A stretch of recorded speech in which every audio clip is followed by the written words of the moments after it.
help drive those costs down. I think Memorial Day gas was adjusted for inflation the lowest it's been in decades, so we should thank his policies. And he is protecting us, women and girls, instead of trying to erase us. Under President Biden, they were trying to call us birthing people. I don't think that's the right term. We are not birthing people, we are mothers. And I am a mom fighting for other moms across the country, and I think this is too important of a fight to back down on, and so I will continue to stand up for our girls and our women.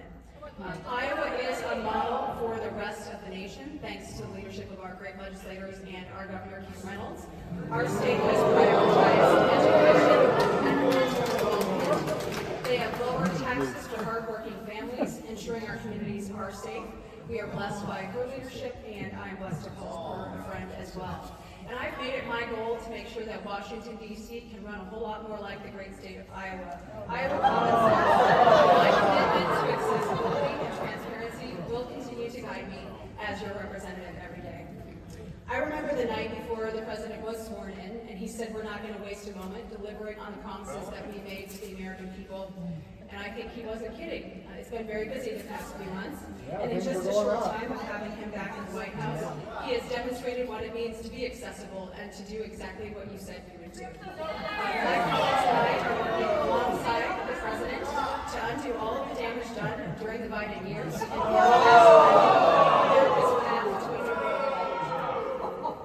so the president, alongside Congress, has truly hit the ground running. And a few of our accomplishments so far include passing legislation to protect girls in sports.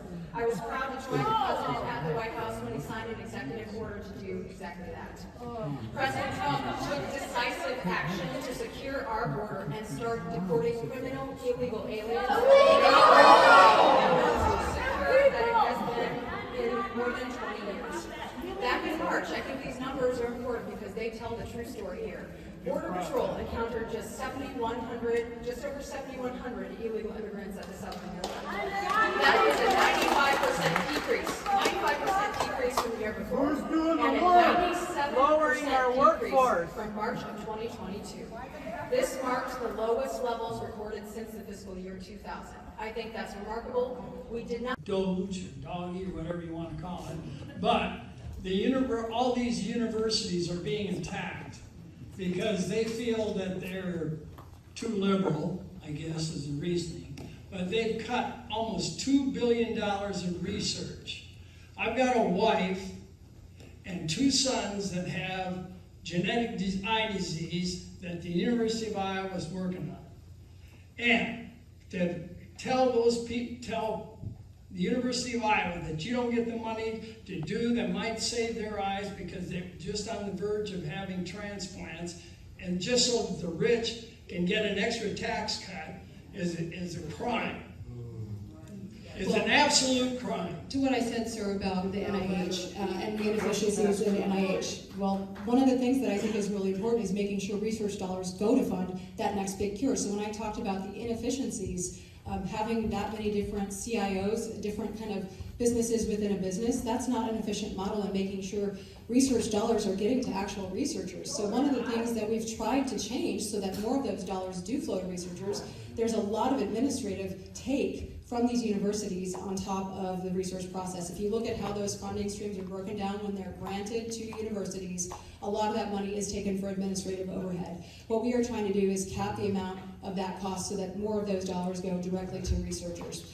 The other thing that is important there is, and so when you look at some of these other institutions, they're not complying with some of the requirements of executive orders, like letting men play in girls' sports, which I think is crucial. If they're going to be a part of NCAA sports, they need to comply with those rules and executive orders. And the other thing that I think is important in this country right now is we have seen just an outbreak in anti-Semitism in this country. It's uncontrolled on many of these campuses. So I'm going to answer your question. Just because they are not complying with this, if they're not going to comply and they're not going to follow through with that information, they shouldn't be getting federal money. They have giant endowments that these universities can use to help support their students and encourage more people to go. I believe in free speech on college campuses. I don't believe in hate speech. And there's a complete difference between what we see enabled by these universities. So we're going to continue to hold them accountable because that's what accountability looks like. And we want all of our students to feel safe on campus no matter where they choose to go. Okay, let's go ahead and I was going to go ahead and then we'll go right back. Sorry. My name